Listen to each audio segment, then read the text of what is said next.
Okay, this is portfolio 6b, the mock flat fell seam.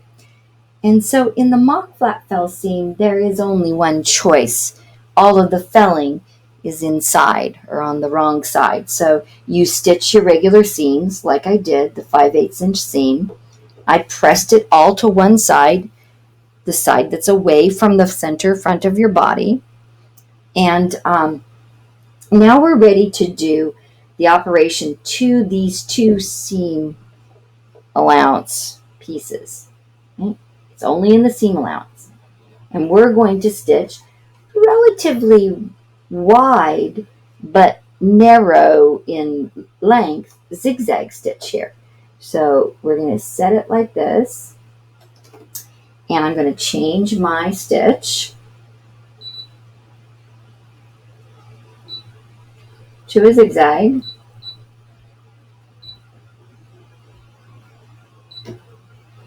And I'm going to leave it at the nice big 5. It's nice and wide, and it's at 1 stitch length. So that's pretty small. I think I will take that up to maybe 1 and a, oops, 1 and a,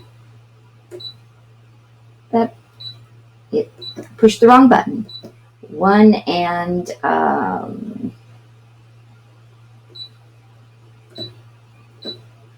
so I'm going to leave it at 4.5 and 1.4 in the length. So 4.5 wide, 1.4 in the length is what I am going to try this with. You can play with yours and determine what you want once you see what it is I'm doing. Okay, so now I still want to try to keep this in an even place. Again, I am through the 2 pieces of seam allowance, not in the body. The body of the garment is over here yet, okay? So let's see what we've got here for this. And remember, we do not do a back stitch on the zigzag.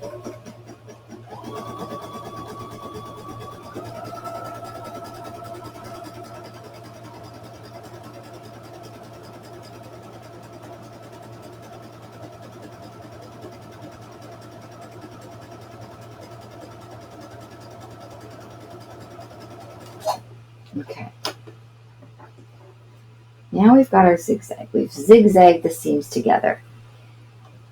The most common use of this is an industry where they come along and instead of doing this zigzag stitch, they will come along and do with the serger and actually cut off part of the seam allowance. It would be down in here, and if we were in the classroom with a serger, we would have you do it with the serger so you understand that. If you have a serger at home and you wanted to try it, go right ahead.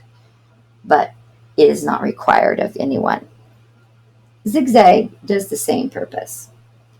Okay, so now the next step would be to press that again. Make sure everything's all pressed nice and smooth. And I'll meet you back here and we'll finish it up. Okay, so I'm back. I pressed it again really nicely. It's all laying over there. And now we're going to add our 2 rows of stitching.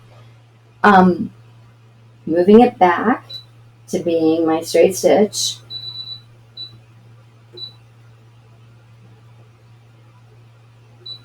I'm going to increase that to back to the 3, like we talked a little bit ago.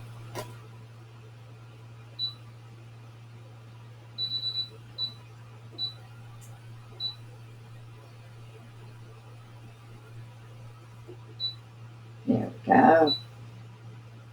Like my touch. All right. It's at 3 stitch length, no longer in zigzag mode. And I am going to stitch my first row of stitching on this. Now we've got, it's on the side that the seam allowance is pressed to, right? And I've got my seam line right there.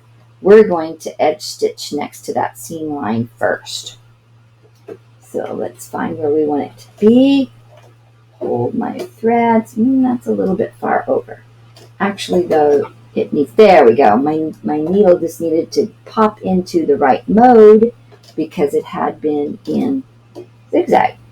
And so That makes a big difference. Getting it in the right place. There we go. All right. Hold my threads.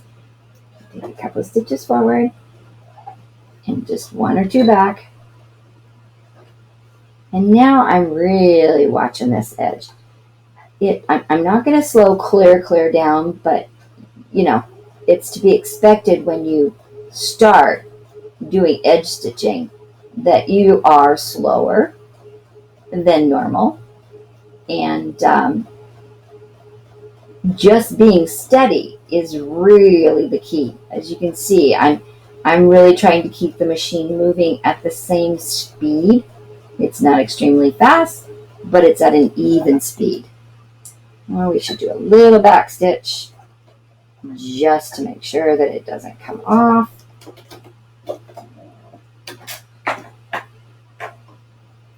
And once again, that's pretty good. But being such a high contrast, it is noticeable where I kind of wavered a little ways out right there in comparison to the rest of the seam. So now we're going to put in our second row of top stitching. Now this, we know we have clear over here, right? We know we have clear over there, so we don't have to worry about that. What we want to do is make it a good simulation on this part. So I'm going to try to make them about a healthy fourth of an inch apart there. So let's see if we can find a gauge to help us do that. Looks kind of like that. That now is my distance I'm going to be watching. So let's start out.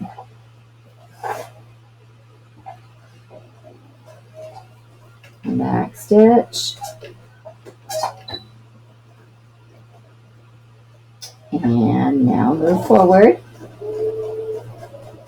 And again, a nice steady speed. Watching that side over there, that I'm guiding it for that.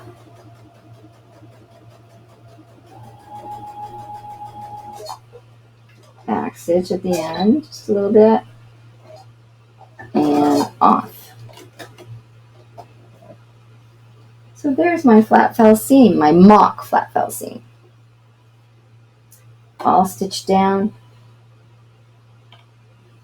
And ready for use. It still leaves a raw edge in your garment, but at least the seam is not flopping around. So a lot of people choose to do that instead of doing the traditional flat fell seam. So that is 6B, the mock flat fell seam. Bye-bye.